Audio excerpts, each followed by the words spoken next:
Meu nome é Carolina Brito e eu sou professora do Instituto de Física da Universidade Federal do Rio Grande do Sul, que a gente chama aqui de URGS. A minha formação é física. Eu sou formada em física pela URGS e depois eu fiz um mestrado também em física pela URGS, mas eu fiz um mestrado sanduíche. Na época, eu fui passar 6 meses na França com uma bolsa do governo francês. Aí depois eu comecei um doutorado, também aqui na URGS, e eu fiz um doutorado que a gente chama de sanduíche. Fui passar 1 ano na França, financiado pela CAPES, portanto, pelo Brasil. Aí depois que eu acabei o doutorado, eu fiz um pós-doutorado, também na França, mas aí com outro grupo, e lá mesmo eu fiz um contato com um grupo na Holanda, e comecei um segundo pós-doutorado na Holanda.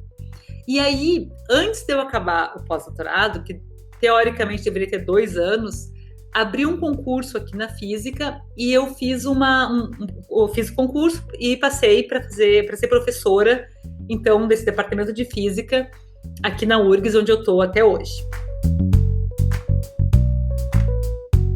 A minha área de atuação, eu tenho basicamente 2 ramos de pesquisa. Um mais antigo, que eu trabalho desde a época do meu doutorado, e um outro mais recente. O mais antigo é sobre propriedades de materiais. Então, basicamente, quando nós olhamos dentro de um material, importa se esses materiais são ordenados ou desordenados, né? Então, a gente pode pensar numa pilha, por exemplo, de areia, de arroz, ou então uma pilha de laranja, né? Se ela for ordenada, quando a gente coloca na feira lá bem bonitinha, aquela pilha ordenadinha, ela vai ser, por exemplo, mais estável mecanicamente do que uma pilha desordenada.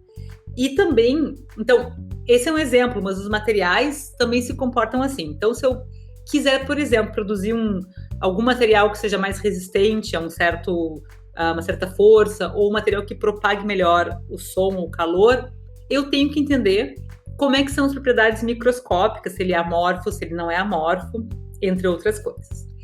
Mais recentemente, eu comecei a trabalhar com molhabilidade. Então, por exemplo, se eu pingar uma gotinha de água numa superfície, a gota pode molhar a superfície e ela vai estar num estado de molhado, como a gente chama, ou ela pode ficar bem para cima, assim, como se fosse uma bolinha, como, por exemplo, o que a gente conhece como o efeito flor de lótus, né? Se a gente pingar uma gotinha, vocês podem procurar aí nos vídeos, flor de lótus, a gente faz assim na folha de lótus, e a bolinha se comporta como se fosse realmente uma bolinha, né? A gota de água parece uma bolinha que não se deforma. E isso importa porque, por exemplo, se eu quiser construir superfícies autolimpantes, né? Como, por exemplo, aviões, né? Eu não gostaria que as gotículas dos aviões fiquem presas, porque é importante ter visibilidade. Então, a gente gostaria de ter vidros cuja água escorra. Então, essa é uma aplicação. A gente tem que entender como é que funciona, quais são as propriedades daquela superfície que fazem com que ela seja mais molhada ou o que a gente chama mais hidrofóbica, né? Que não gosta da água. Isso eu estudo há bastante tempo e a gente estuda principalmente como é que eu tenho que fazer para mudar a geometria da superfície e também a química da superfície. Então, basicamente, são essas 2 áreas que eu pesquiso atualmente. Desde pequenininha, eu adorava matemática. E, por outro lado, eu odiava as questões de saúde, assim, porque eu tenho pânico de sangue, de corte. Eu sempre soube que eu não ia fazer nada disso. Então, unindo essas 2 coisas, eu queria fazer exatas, né? Aí, eu era fissurada por astronomia. Eu acho que todo mundo é. Na minha geração, todo mundo era, pelo menos. Todo mundo queria ser astronauta, né? Eu li esses dias um artigo dizendo que agora todo mundo quer ser youtuber. Na minha geração, não. Na minha geração, isso não existia. Todo mundo queria ser astronauta. Então, eu pensei em fazer astronomia porque eu queria seguir essa área, enfim, NASA, aquela coisa. Então, eu descobri que a astronomia é um ramo da física. Já desde pequenininha eu queria física por causa disso. E eu me lembro que eu tinha bastante estímulo, assim, por exemplo, meu pai gostava de fazer historinha matemática comigo, daí eu gostava eu achava desafiador, assim, aprender matemática, mas a física em si, ela veio por causa da astronomia. Então, eu gostava disso e tinha esse incentivo, né, da questão de gostar mesmo daquela área. E a questão da área acadêmica, que eu sempre quis ser acadêmica, o meu modelo era um tio meu que é químico, e eu achava muito legal, assim, ser cientista, né? Eu achava legal que ele vivia viajando para congressos e coisas assim. Eu achava interessante essa profissão, e eu tinha aquele sonho de trabalhar na borda do conhecimento, né? Aquela coisa de tu dizer, quase ninguém no mundo sabe isso aqui, essa pergunta que ninguém sabe responder, e eu vou tentar entender uma partezinha dessa pergunta aqui. Então, a vida acadêmica sempre me interessou, porque a vida científica me interessava. Então, acho que era um pouco disso, né? A física é uma área bastante acadêmica, então gostar de exatas, a profissão me interessava. Acho que tudo isso compôs, assim, o meu desejo, né, de querer fazer física. Eu comecei contando da minha formação, e aí eu contei que eu fiz graduação aqui na URGS, né, e depois mestrado na França, uma parte na França, e aí eu acho importante essa parte, porque ter saído do Brasil naquele momento, saído profissionalmente, né, não é assim uma viagem para conhecer, mas ter tido essa oportunidade de trabalhar num outro grupo de pesquisa fora daqui, marcou bastante a minha carreira, porque no momento em que tu sai uma vez, e aí a gente conhece um monte de gente, né, porque as pessoas vão passando, porque é um departamento novo, e porque vem algum estrangeiro fazer uma palestra e tal. Então, isso marcou muito a minha carreira, porque a partir dali, eu tive a oportunidade de sair muitas vezes do Brasil, seja para conferências, naquela época, eu acho que ainda existe, mas, por exemplo, tinha um instituto na Itália que pagava para alunos de países em desenvolvimento para ir passar um tempo lá, então também eu fazia esse tipo de coisa, uma espécie de escola de verão. E depois eu fiz meu doutorado, eu fiz no Brasil, mas também sempre com o pé na França, né? Eu fiquei 1 ano lá, mas eu fui com outras interações também para lá, ficar tempos mais curtos. Doutorado, aliás, pós-doutorado, depois também eu fiquei na França, né? Um tempo, depois fui para a Holanda um tempo. Então, isso tudo me permitiu criar bastante laços com alguns colegas com os quais eu até hoje trabalho, né? Então, eu tenho projetos de pesquisa ainda com o pessoal na França, e eu tenho um projeto de pesquisa com um colega meu que eu conheci na França, mas que hoje está na Suíça.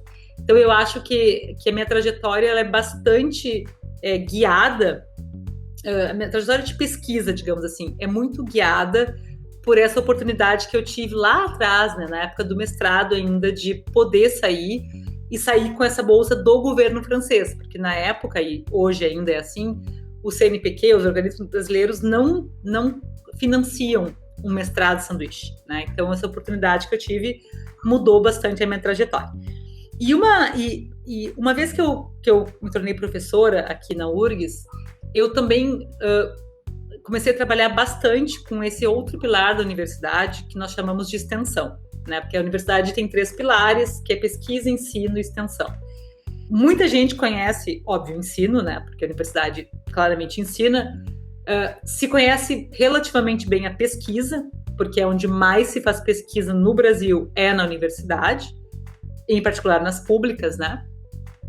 E pouca gente conhece a extensão, que é aquele braço da universidade onde os professores, né, e alunos e técnicos administrativos da universidade, a gente vai trabalha com a comunidade, por exemplo, vai a escolas, trabalha com eles, e também é o retorno deles que nos transforma, né? Então, essa extensão é uma via, assim, de 2 mãos, que faz com que a universidade enxergue os problemas da comunidade, tente, de alguma maneira, ajudar, mas também se beneficia do fato de que a gente aprende com eles, né? Nós, professores, os técnicos também, mas muito mais os alunos que passam a conhecer uma realidade de fora da universidade. Então, eu passei a fazer bastante extensão desde que eu estou na universidade.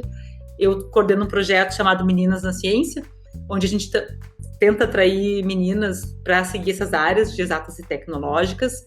E eu tenho um podcast de divulgação científica chamado Fronteiras da Ciência, no qual nós entrevistamos semanalmente diversos cientistas, ou nem só cientistas, mas pessoas de diversas áreas, para discutir um pouco sobre algum tema da ciência. Então, por exemplo, a gente fala sobre foguete, sobre mecânica quântica, física quântica, mas também fala sobre, sei lá, dor, o que é dor, fala sobre coisas, assim, temas sobre Marie Curie, fala sobre a vida dela. Então, é um podcast muito amplo que nós fazemos semanalmente e nós disponibilizamos, né, gratuitamente. Então, são projetos que estão na linha da extensão. Para responder essa pergunta, a gente tem que primeiro se perguntar por que elas não estão nas áreas de STEAM, né? Por que as áreas de exatas e tecnológicas, como a gente chama resumidamente em português, né? Eu chamo pelo menos. A gente tem que entender por quê. E por que não são múltiplos porquês, né? Eu acho que, para mim, né, a principal razão disso daí são os estereótipos de gênero aos quais as meninas são submetidas desde muito jovens.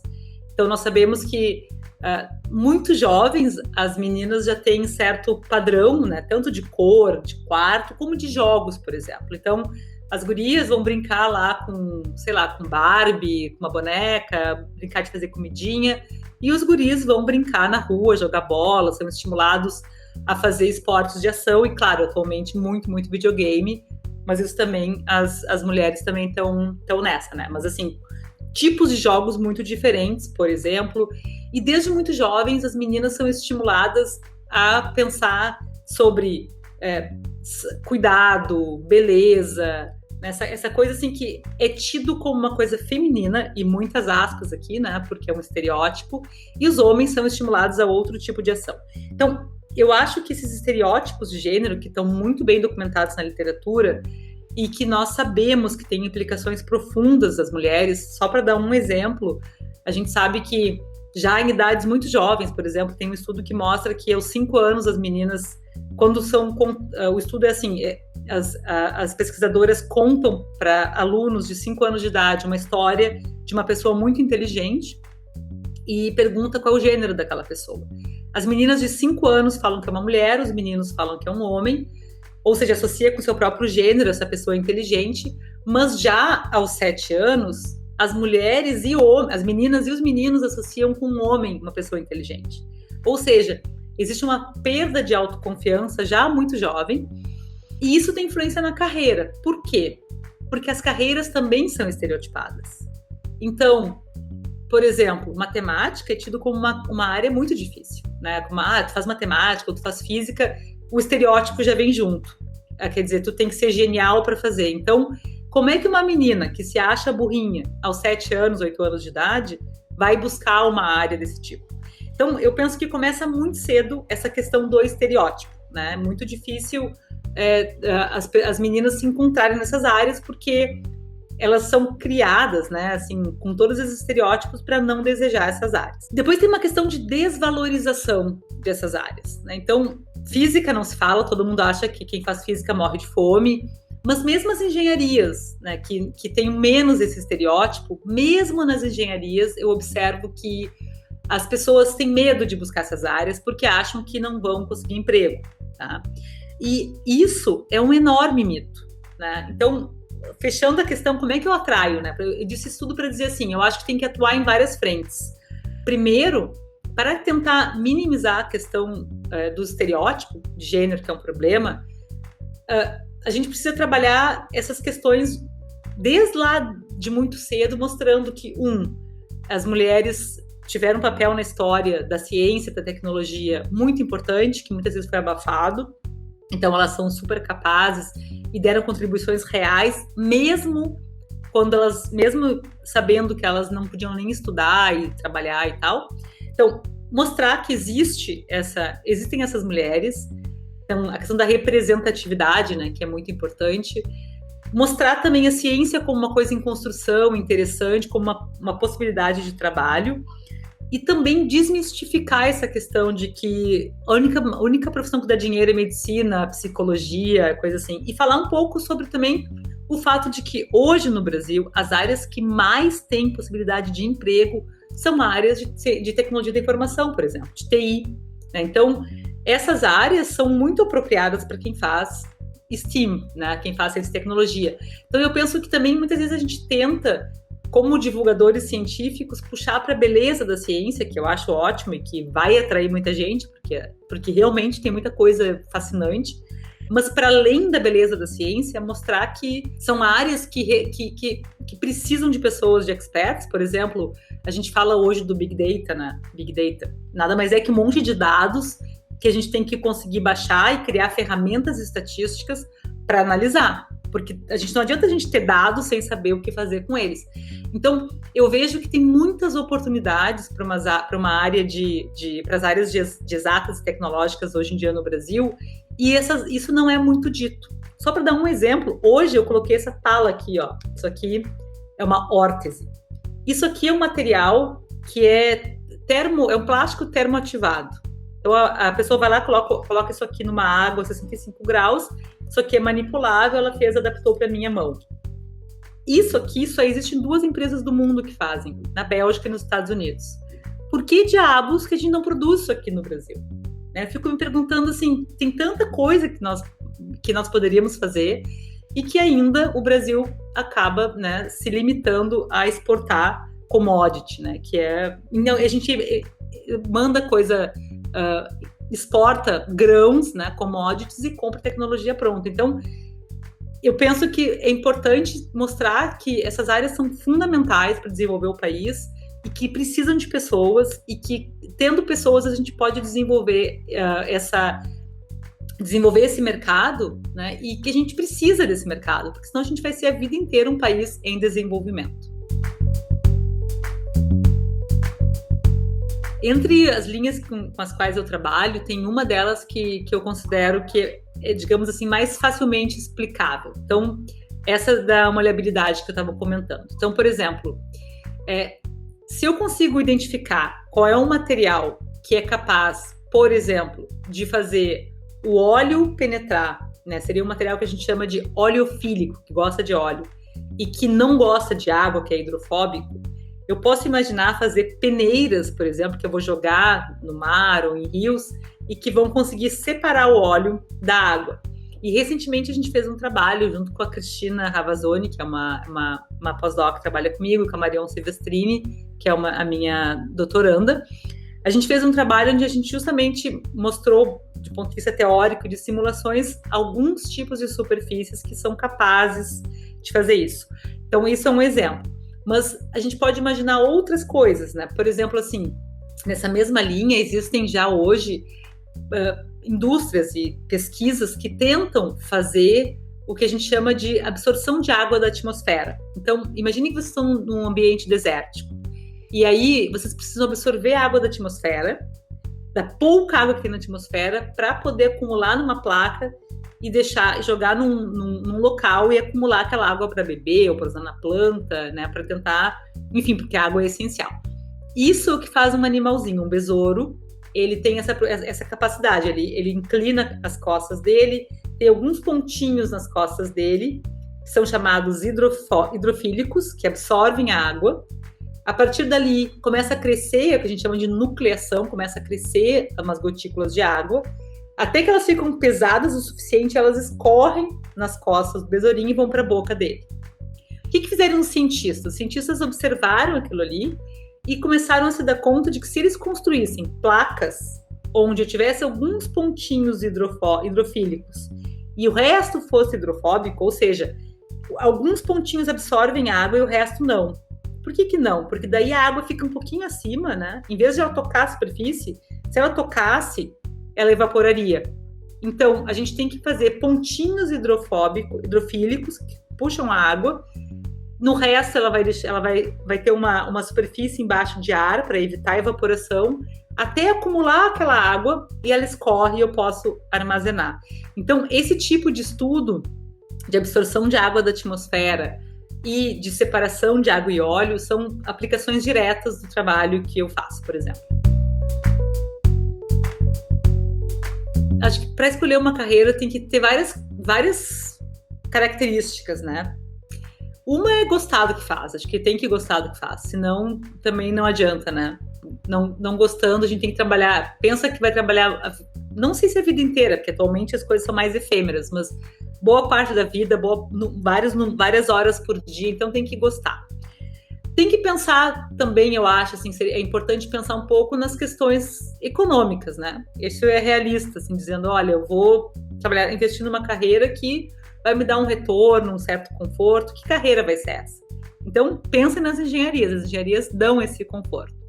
Depois eu acho que é legal pensar também, assim, no que a carreira proporciona. Por exemplo, quando eu escolhi fazer academia, eu gosto muito do dinamismo da academia. Poder fazer pesquisa, ensino, extensão, viajar para congresso. Isso são coisas que, às vezes, a gente não se dá conta, mas, sei lá, se vocês são uma pessoa que trabalha no escritório todo dia, né? Vai ser diferente de uma vida um pouquinho mais dinâmica. Então, tem que colocar essas coisas na balança, né? E claro, daí tem a questão da oportunidade. Às vezes a gente tem alguns desejos e daí aparecem outras oportunidades e também aproveitar essas oportunidades, né, do que apareceu na hora e o que tá se colocando para mim, às vezes pode ser maravilhoso também, né? Não me imaginava naquela área, mas surgiu essa chance, então eu vou abraçar. Então, acho que essencialmente esse tipo de ideias assim que eu colocaria na mesa para escolher uma profissão.